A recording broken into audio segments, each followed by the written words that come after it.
Hi there, my name is Jim Wagstaff, and I'd like to invite you to join us for a discussion during the School of the Future event on the practical use of AI in the classroom. You know, Benjamin Bloom years ago said that if you could give every student one-to-one tutoring, that it would have a significantly greater result for those students in terms of learning outcomes. And he was able to prove that.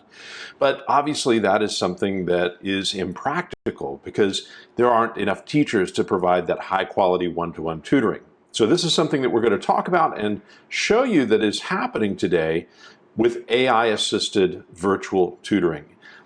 For teachers, it means things like grading papers, marking papers, or virtual papers in this case, and engaging students is something that can be automated through the use of AI. And for students, the ability to do formative assessments, practice assessments, to engage and become much more comfortable and confident in a topic through one-to-one tutoring that is AI moderated and AI assisted is something that's happening today. So please join me for this short session, and we look forward to seeing you at the School of the Future event.